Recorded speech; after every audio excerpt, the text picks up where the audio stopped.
Today we're discussing the virtues and benefits of more distributed ways of working and also living in comparison with what used to happen not so long ago before the COVID-19 crisis.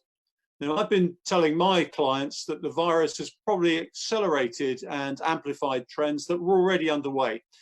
So it's been a bit of a catalyst in terms of change. So the move to more flexible arrangements, the tighter control of overheads and the adoption of more advanced technologies were only a matter of time, with the prospect of sophisticated digital assistants, holograms, virtual reality and mixed reality and artificial intelligence yet to come. The COVID-19 social distancing has also affected the way in which we interact with each other, with serious implications for the psychology and character of working, networking, and teaming. And just to give you one example of some statistics, in the United Kingdom, less than 1/5, that's 18% of the workforce, said they had the flexibility to work from home before the outbreak of COVID-19, and only 41% of the workforce were confident that their employer had the technology and infrastructure in place to enable them to work productively and securely from home in the current circumstances. And as my daughter told me, she said that in 8 weeks of lockdown here in the United Kingdom, almost 88% of all blondes, both male and female, have now disappeared. So to help us today with these questions, we've got two very serious experts and somebody else to help me with the discussion. First of all, we've got Rebecca Wetterman. She's a well-known tech analyst, especially on the interface between people and technology. She's been leading at Nucleus Research and IDC, and she's has real expertise on enterprise applications, people apps, CRM, and HCM. And currently, she's a principal at Valois. Also, we've got Jason Miller, whose expertise is very much on customer experience and supply chains, and he's been providing value, productivity, and output solutions for over 15 years. He's currently a partner and head of customer experience at Industry Reply, which is a European-based company. And as we had last time, my friend Alex Petronenko, he's a product evangelist at Creatio and has all sorts of expertise in customer and supply side solutions. So Rebecca, if I could turn to you, could I ask you about your impressions about what has been happening over the last 8 weeks or so in relation to distributed and traditional working? Sure, Chris. Good morning, good afternoon. Thanks everyone for being here. Delighted to be here to share with you and hopefully have an interesting discussion about the new world of remote work. Like many of you, I've adjusted to a full-time work at home situation and anecdotally heard a lot of different things from a lot of different people. So to put things in context, Valois did an extensive survey we're going to publish later this week on the reality of remote work for European and North American workers. The good news is we found that the net decrease in productivity for those who are able to move to remote work has only been 1%, so a pretty negligible decrease in overall productivity. What we found as well is that the biggest distraction for folks is one that they already found in the workplace, social media, rating even higher than children for those who had children in the home as the top distraction with dealing with remote work. And we found that people are spending nearly 2 hours a day on social media distractions. So some good news there about remote work in terms of productivity. To put things in context, what we found is the people that were most successful already had companies that had processes in place, had documented processes and workflows rather than the sort of management by working around strategy. They also had technologies and capabilities for not just video chat, but sharing content, sharing documents, ongoing collaboration. And third, they were good at putting a collaboration in context, recognizing that not everything needed to be a Zoom meeting, that sometimes a chat, a phone conversation, or even sharing documents was a more effective work productivity and work performance choice. And finally, what we found in speaking and surveying remote workers was that 40% would prefer to work full-time from home moving forward in the future, regardless of what happens with current conditions. So a pretty resounding vote for remote work and for working from home. It's very interesting, I think, Rebecca. It seems to have gone full circle, doesn't it? Everybody used to work in offices about 30 years ago. We went to open plan working, and that's been running for some time now. And it almost seems we're going back into our own offices again and very rarely coming together in the workplace. Yeah, you know, Chris, it's funny. I remember I taught a course at INSEAD about 20 years ago on collaboration and remote work. And I was thinking about what are the key differences between sort of then and now as we think about this. Obviously, technology is the big one, but the second one is people's ability and aptitude to adopt the technology, to have the consumer experience that we all have now with FaceTime and other technologies bringing to the workplace. I would say the one thing that hasn't changed is that culture and the fact that good management and bad management is the same whether you have technology or not. Yeah, I guess quite a lot of water cooler manufacturers are going to go out of business as a result of this. Okay, Jason, can we flip to you now? Let's hear out your experience. Yes, yeah, so I do definitely agree with Rebecca that we have seen a variety of shifting to the more modern working environment. And that was really a lot of that was because we were being forced to, right? Because of the current situation. I do think that I think the productivity, as Rebecca mentioned, is probably still at a pretty high level. I will freely admit I'm working more hours than I've probably ever worked before because I don't have the commute to and from. And I think a lot of folks are seeing that turning into they're using that time to work. I think there's probably some boredom as well. You know, you've got not a lot of other options out there. So we focus on work a little bit more. However, I do think that as we're seeing this maybe uptick in productivity or at least a negligible loss, what we are losing significantly is, you know, the ability of teams to collaborate, you know, having those more real-time conversations and the creativeness, I think, is coming down.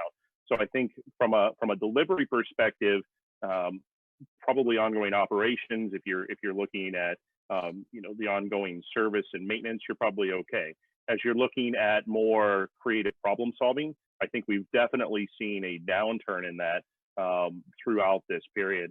There's been a couple of studies that have been posted over the last couple of years that really kind of hone into this point. There was a study by Northwestern School of Business about 2 years ago that looked at how teams can collaborate using newer technologies.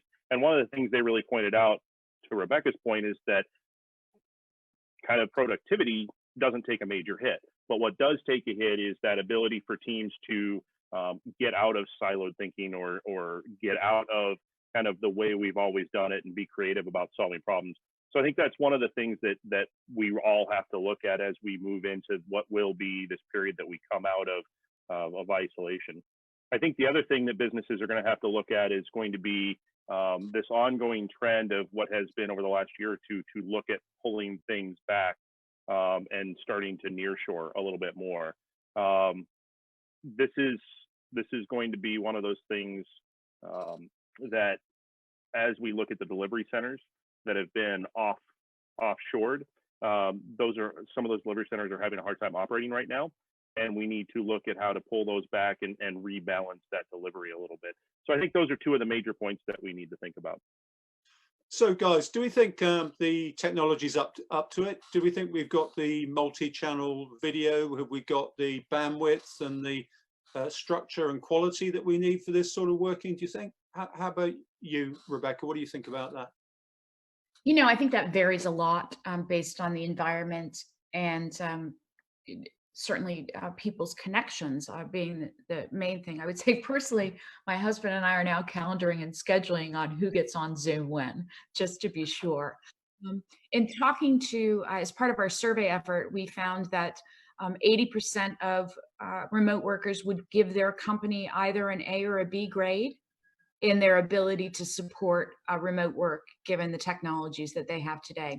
And only really a handful of folks said that they would give their company a failing grade in terms of the supporting tools and technologies for the remote work.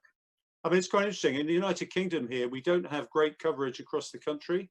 And I think in a lot of cases, we're going to find that there's going to be serious upgrades to both broadband and also the bandwidth that's available in some countries. And we certainly don't have the luxury here in the United Kingdom that I'm familiar with in the United States and indeed some parts of Europe. So there's going to be have to be a massive upgrade in public infrastructure as well as private infrastructures if we're going to achieve this sort of thing, I think.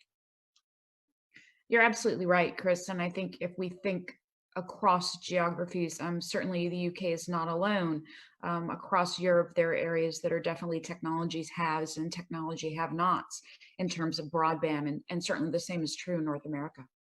Okay, I think the next thing I'd like to go on to, and perhaps I'll start with you, Jason, is obviously we're going to offload quite a lot of the overheads from companies, and that's going to include quite a lot of the responsibility for the people actually working for us. Are we going to see more self-employed, more contractors, more transferred liabilities to the employee from the employer in future, do you think?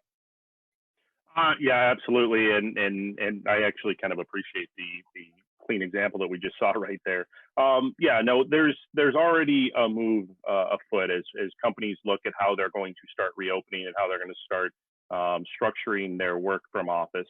Obviously, with the social distancing policies, they're going to try to start spreading out a little bit. I think it's interesting. I've already talked with a couple of our clients, and they're thinking that they're going to only be bringing back 20 to 40% at any given time into the office. So that's going to start to drive a hybrid delivery model and a hybrid engagement model. So if you're only looking at 25 to 40% of the folks that were there before, you're obviously going to need to think about how you're going to restructure the workplace, how the teams are going to work in that distributive model. It's interesting. It actually brings up another topic that we can talk about a little bit later, which is the distributive leadership and how we're going to manage in those teams. I think that's a really interesting point and what companies are going to start thinking about. But obviously, this is going to have an impact from a technology standpoint. It's going to have an impact from a facility standpoint. And it's even going to make companies start to think about, do I only need one office instead of two? Or do I need to expand into multiple offices so I can have everybody at work and start spreading them out farther? So all these things are the topics that people are going to be thinking about for the next 20, 30 meetings, 20 to 30, months going forward. Well, it almost seems that WeWork collapsed too soon, and then actually WeWork would have actually done pretty well about 1 year down the line, because I think a lot of this distributed working will rely on temporary office space. People won't take long contracts. They won't take long leases on buildings and things like that. But I just wonder Rebecca, who's going to be responsible for all the additional insomnia, backaches, restlessness, stress, and anxiety that's taking place at home at the moment? And I just wonder if there's a social cost actually that isn't being calibrated here in outsourcing back to home again. It's interesting that you say that, Chris, because we asked survey respondents if there were anything else that we should be asking or any specific comments that we had. And one of the large folks who responded said that this was actually giving them the opportunity to think more about work-life balance, to work at their own pace, to exercise within their jobs. So yes, for folks who are moving from an ad hoc work at home environment or maybe a brand new work environment, adjustments like making sure they have the ergonometry right with their chair and desk and that sort of thing is important and maybe a hiccup. A lot of folks are finding both with online options for things like mindfulness and yoga to the ability to work at their own pace, take the time and take advantage of distractions like pets in their home, that this is stressful broadly. a way to kind of rethink that work-life balance and balance and well-being in a remote work environment. Yeah, that's quite interesting because I often found that, when I was in what I would call an 8 till 6 type job, I found I was actually less efficient than if I could actually plan my own work. If I wanted to go off and do something at the gym, I found my boss looking at me saying, "Oh, well, you're going off and loafing. You're actually, wasting my time," and things like that. So I'm thinking you're absolutely right with that, Rebecca, that as long as the output it continues to be generated, I think bosses are going to be happy. And I think all of us can benefit from less supervision about how we're doing things and more concentration on what we're doing at the end of the day. Do you think that's the case, Jason? Yeah, I do, and I've actually felt that over the last 7-8 weeks that we've been working remote here at Reply. I think it's interesting to look at that from both from an employee standpoint and a leadership standpoint. I think that the employees are adapting well. I think that they're working just as hard as they ever have. I think Rebecca's got some great statistics behind that. I think that the thing that we have to think about, though, from a leadership and a management standpoint, though, is not only how we're spending our day and the things that we need to think about. I know that I've had to think about things with our own teams that we never had to think about, right? How do we keep them engaged? How do we still drive that camaraderie? How do we still make sure that they understand that they're not isolated and siloed at home, so that we can continue to, drive that culture and drive that family type environment within the team. So those are the things that we spent a lot of time on and started to think about over the last 6, 7, 8 weeks. I mean, I think just touching on that, Jason and Rebecca, I mean, it seems to me that quite a lot of the issues we're talking about here are the sort of thing that HR, human resources, used to get told to do. But I think in the new world, every executive now is going to have some responsibility for what is going on in people's broader lives now. Something that, in the past people have said, well, that's my private life. What I bring to work is a totally different life and persona. And what's really interesting, in my view, and your background and mine, Jason, we've been used to looking after our people outside of the working environment. It seems to me that that's going to happen more and more in the private and public space now, that we're going to say, look, because you have a hybrid existence, your work-life balance, your mentality, the way you balance everything is actually of importance to me as your employer. So where do the liabilities fall here now if we have work casualties, either from a mental or a physical point of view? Who picks up the tab for that? What do you think, Rebecca? It's an interesting point, Chris. And I think in looking at this, the one thing that hasn't changed over 20 years is that the message from the top still has a lot to do with adoption, productivity, and how both managers and employees behave. And I think given the nature of social media and what channels we have today beyond the traditional channels for senior leadership to communicate their position on these things to the employee base, it's never been more important. And it has a huge impact. What I find really interesting here is that people won't be able to use the excuse in future that what happens in their private life has no impact on their workspace life. And so people's social media accounts are now going to be scrutinized even more, I suspect, for what's going on, to see if they live up to the values of the firm for which they're working. And it seems to me that that's going to be even more intrusive, even though people are more remote. Yeah, I think that that's a possibility. I'm not sure that's necessarily true, but I do think that there's that that blurry line, right? As we have folks that are working from their kitchens, working from their living rooms. Not everybody has a dedicated space that we can have them operate out of. So that is a challenge. And it was interesting this morning on CNBC, Jim Fittering, the CEO of Dow Chemical, was talking about this and how they have a lot of their their frontline workers are out there in the plants and in the factories, but a lot of their administrative staff in the back office is still working from home. And he did talk about that just mildly this morning. He did talk about as well how they're trying to maintain this connection. I brought it up a minute ago, and I think one of our comments. Yeah, Jennifer Smith's come in and said, how do we deal with this disconnection between the employee and the company? Yeah, exactly. And he talked about that for just a couple of minutes. And they've ramped up the team meetings, they ramped up the stand-ups, they've ramped up you know, corporate communication going out. And like you mentioned earlier, that was something that was always probably left to HR or corp communications in the past. And it's a lot more coming from the frontline managers and call it the mid-level executives now that are really trying to stay engaged with those folks. And I think that leads back to the broader conversation, which is, you know, the face-to-face versus online. The face-to-face, I think, is changing a little bit.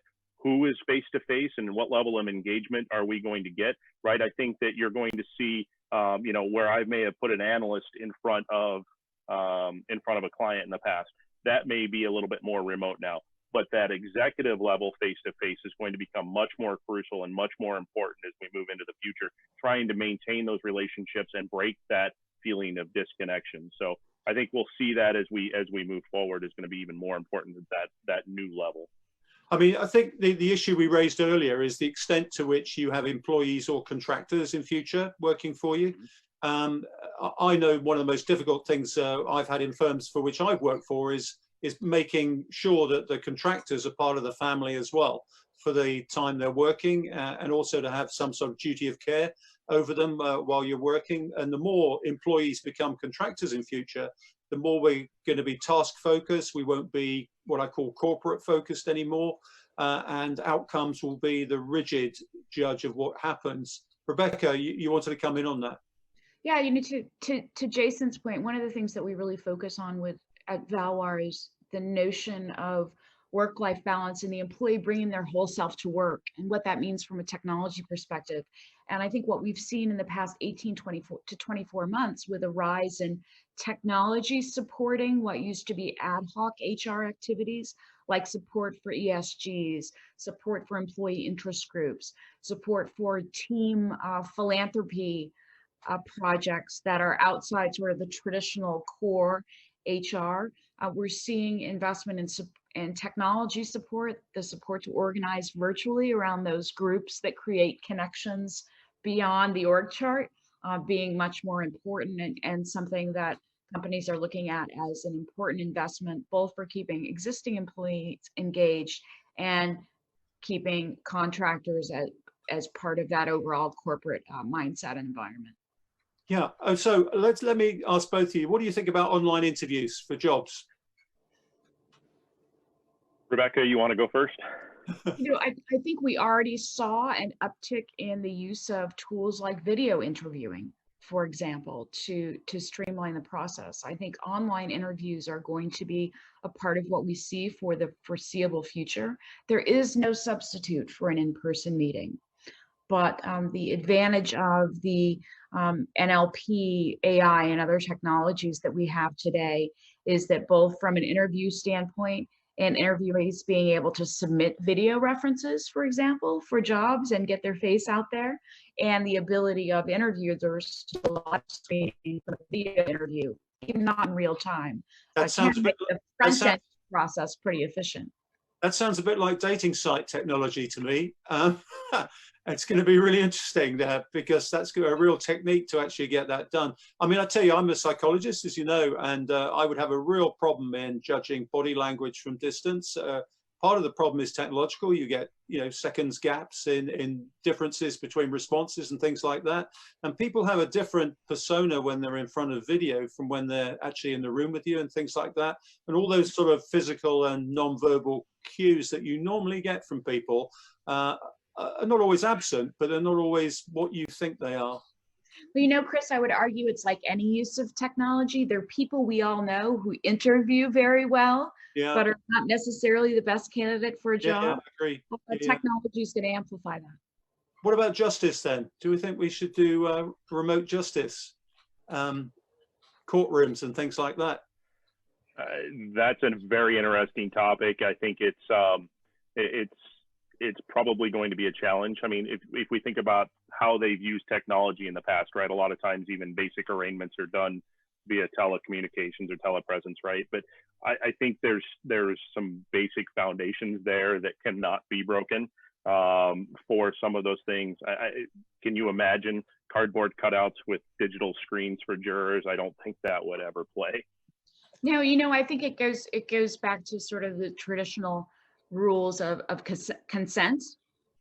and what's actually possible to complete from technology perspective. So we'll see attorneys. I know here where I live in the state of Massachusetts, they've moved to online for most areas with attorney consent.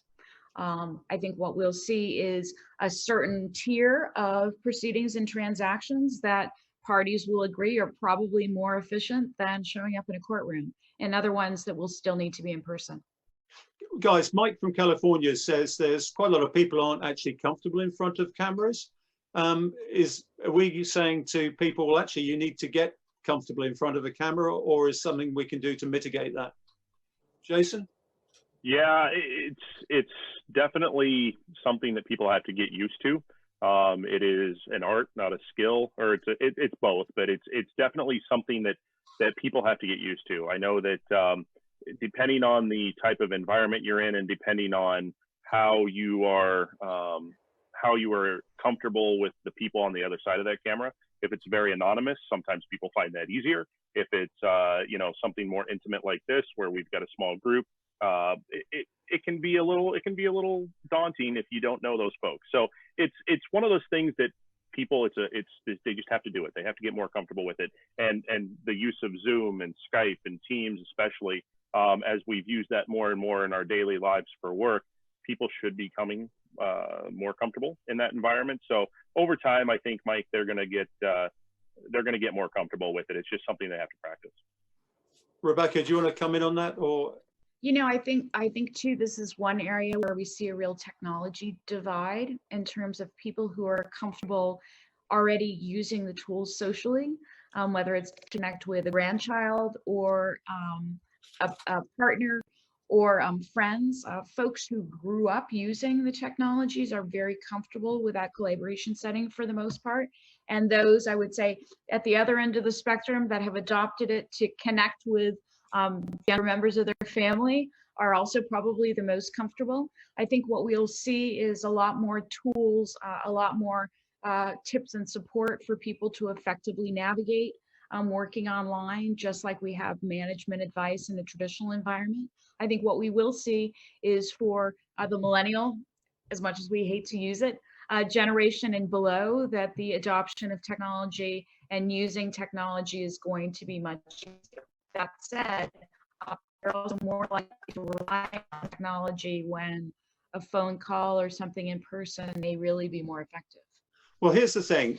Do we think it's going to be younger people being coached by older people, or older people being coached by younger people in all of this?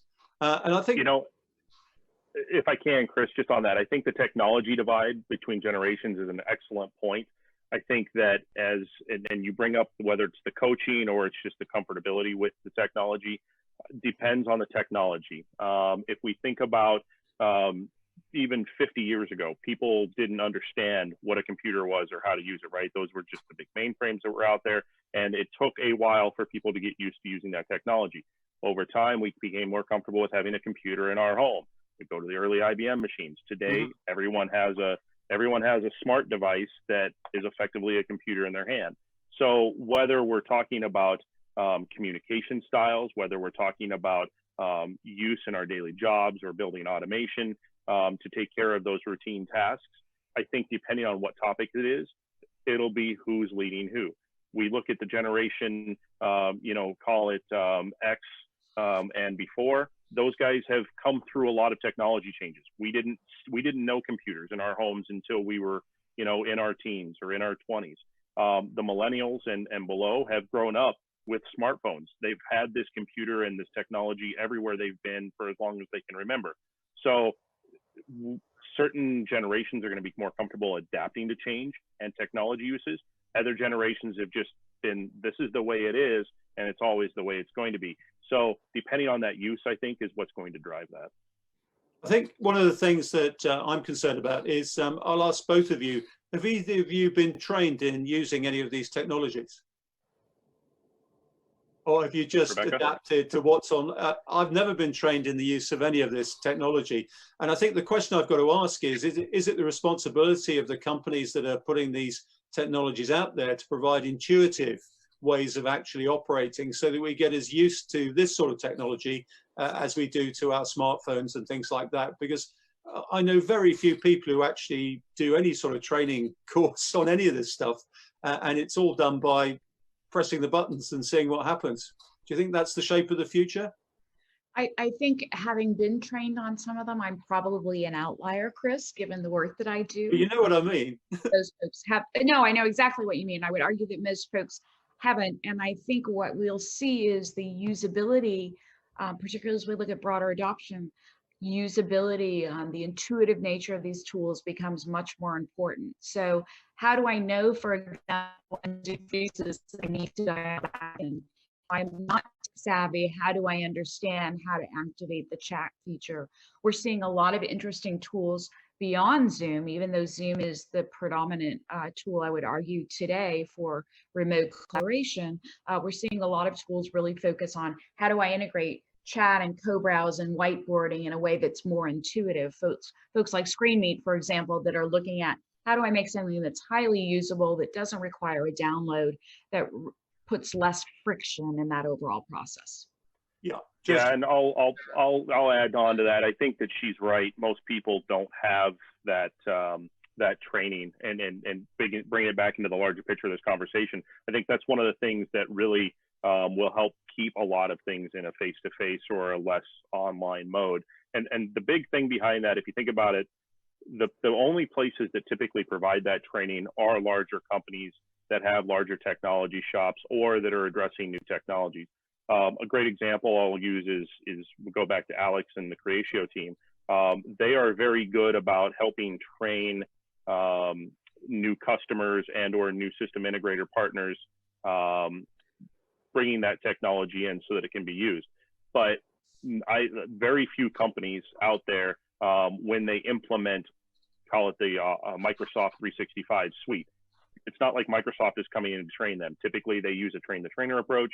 They've got some experts or people who have worked with it for a while, and then they facilitate that communication and that onboard training for that new technology as part of their OCM practice.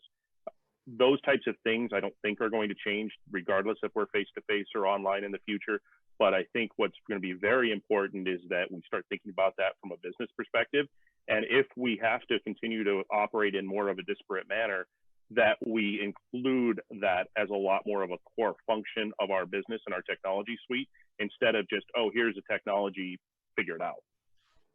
Yeah, I think all of us are using our desktops here for this meeting, and it seems to me that the real leap in this will come when we get really stable mobile, virtual reality, mixed reality devices where we can do this almost as if we're in normal life. It seems to me that'll be the catalyst that we get to. And those companies that can provide solutions that personalize this experience rather than making it something where you have to sit down somewhere. Because it seems to me we've taken the first step from the office to the home. We almost want to go from home to almost anywhere we are. And I think virtual, mixed reality and better mobile solutions will help us there. Yeah, Rebecca.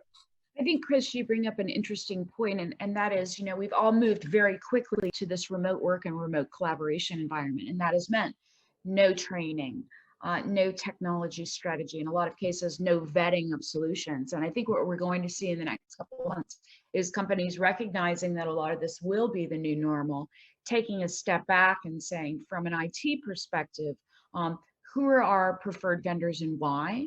What has been adopted most effectively? What do we need to do in terms of security, reliability, performance, and even price vetting? How do we look at procuring these solutions in a more managed way so we provision them and vendors have accountability for SLAs and that sort of thing? And finally, how do we effectively not just choose the right tools, but put the training, the adoption, and the support in place so that everyone has an equal footing? And that means understanding also for a broad part of the population that may not have reliable access to broadband, what that looks like.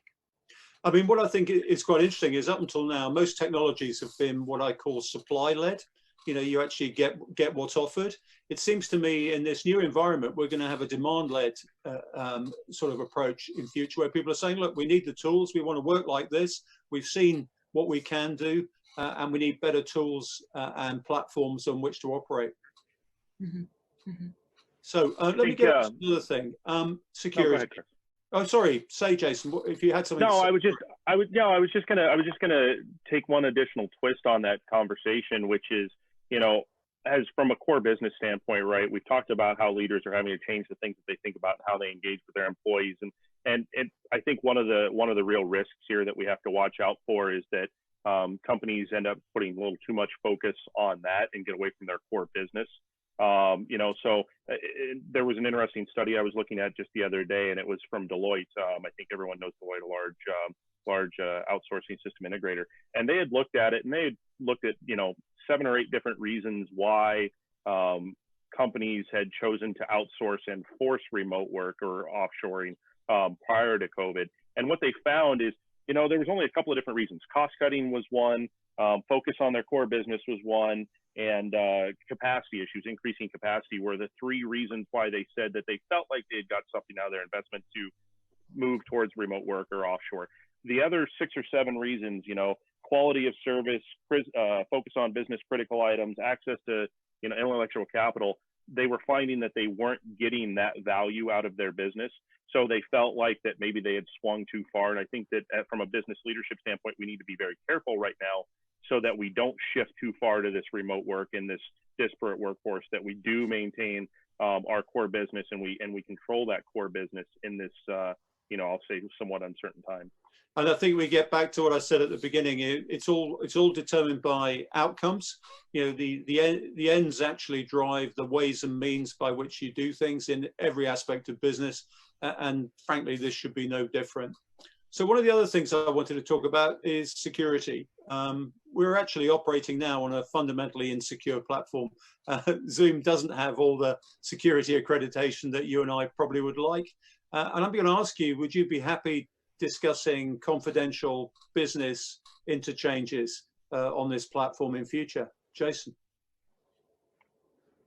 Security is absolutely one of the big things, especially in various industries, right? So if you're talking about the banking, financial services industry, insurance, or even in some places where you've got proprietary information around manufacturing, it's a huge area of concern. Several of our customers obviously talk to us about this on a regular basis. We primarily use Microsoft Teams. We help customers implement Teams.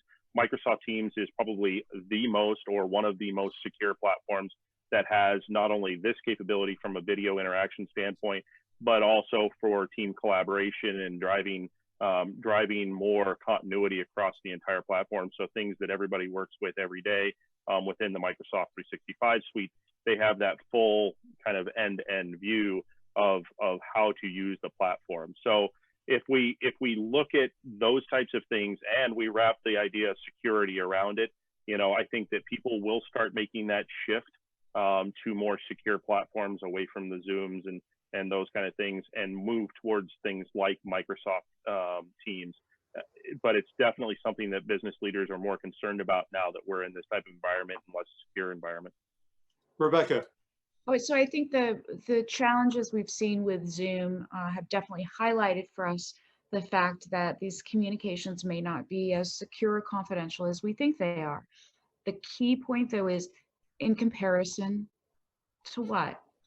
And I think that we have an expectation that cell phone conversations are secure. That may not be true. It's not true. Certainly text conversations, not true. So I think what we'll see, again, as IT leaders look for a more strategic and less ad hoc approach to enabling these tools, is first some real vetting on where these platforms are running, who's using them, and a focus on for, you know, there are a lot of smaller players out there that are running on trusted cloud platforms that take advantage of that security. So I think we'll see folks looks to that.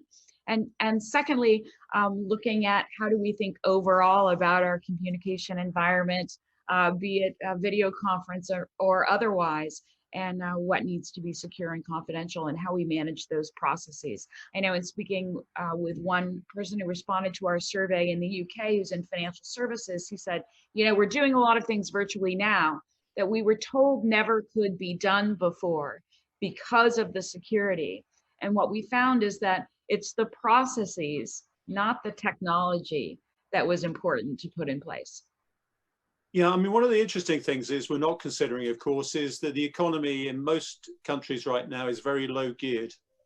And we're bumping along quite happily doing remote working with a low level of activity in the economy. I just wonder if when we go back up to full production and full activity again, the same rules are going to apply and so the same experiences will be seen, or whether actually we're going to have to get back together to do to really generate the same amount of energy and the same amount of activity in future. What do you think, Jason? Yeah, absolutely. I think that the more that you have coming down the pipeline and the more complex problems that we have coming down the pipeline from business as they start to ramp back up and they look at how they're going to operate coming out of this, it's definitely one of those things that we have to be very wary of.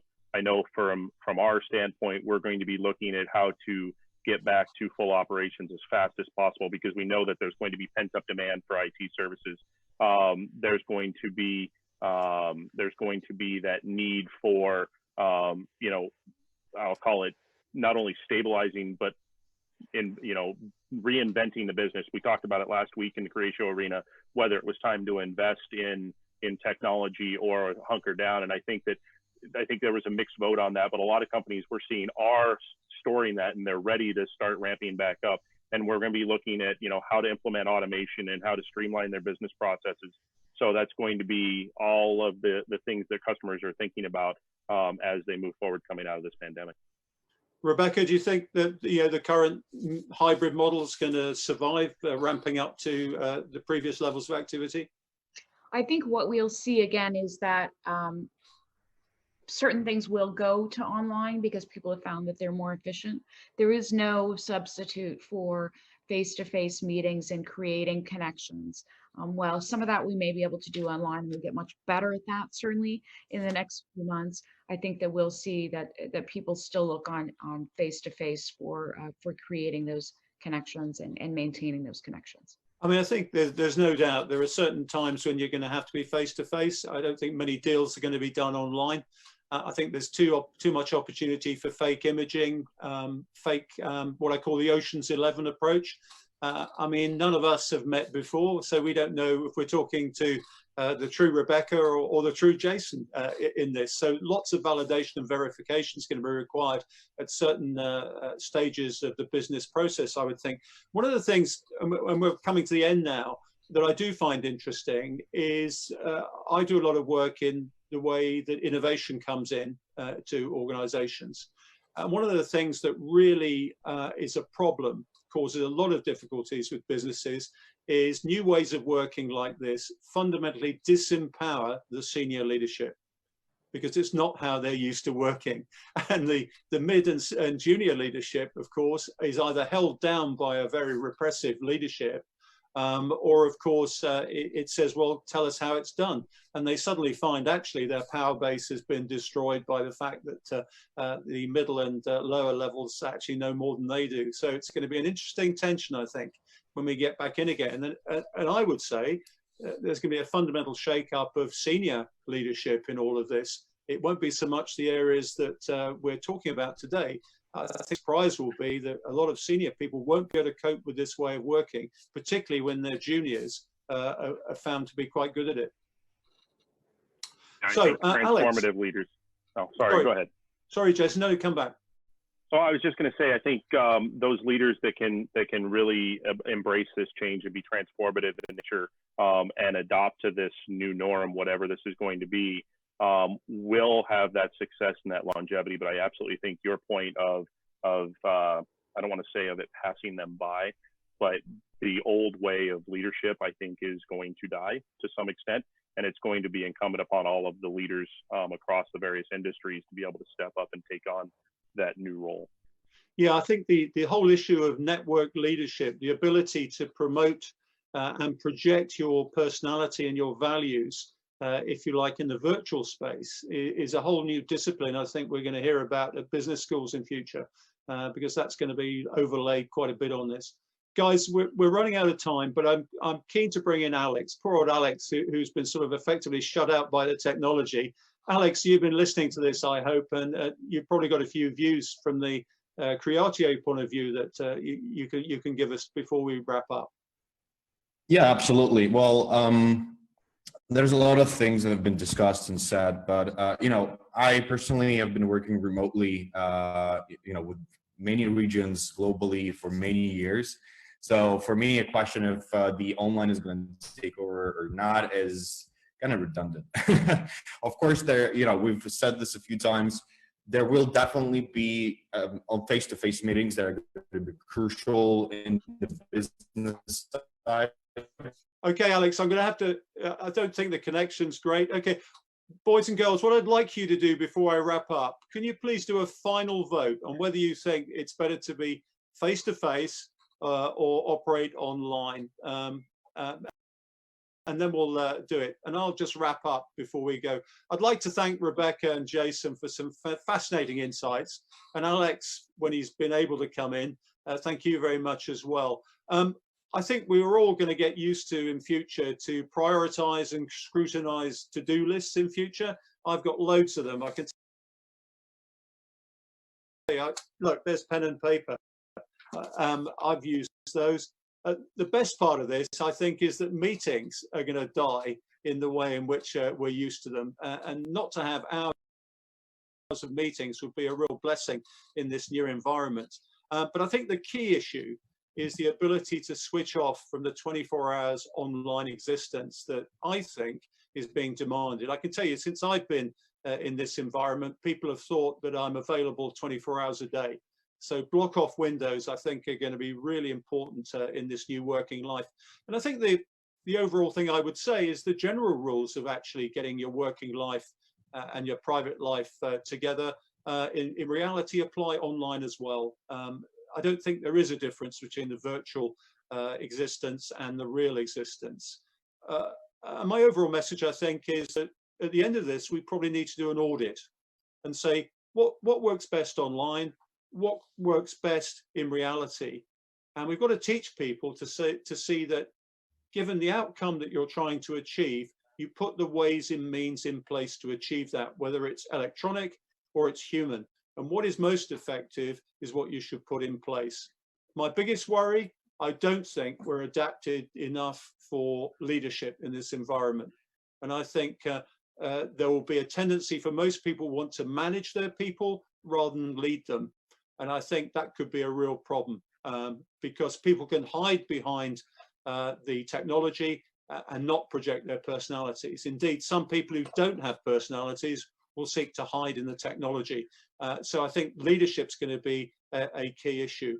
So I'm just looking at the voting. We've got an absolute 50-50 split now.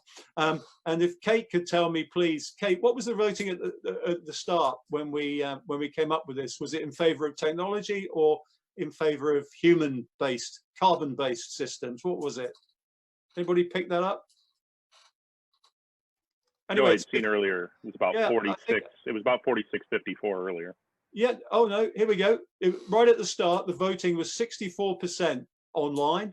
Okay, and 36% we should do it face to face. So whatever we said during this discussion, boys and girls, it's brought it back to 50-50. So after an hour's worth of your very, very valued time, the answer is we don't know. So please, everybody, join us again for some more fun. We are going to do this again, and I'm very grateful to my guests, Rebecca and Jason and Alex, and also to Creatio for putting this together. And I think as the technology improves, I think so will the hairstyles. So it's goodbye from me and goodbye from our guests. Thank you very much indeed. Bye-bye. Thank you.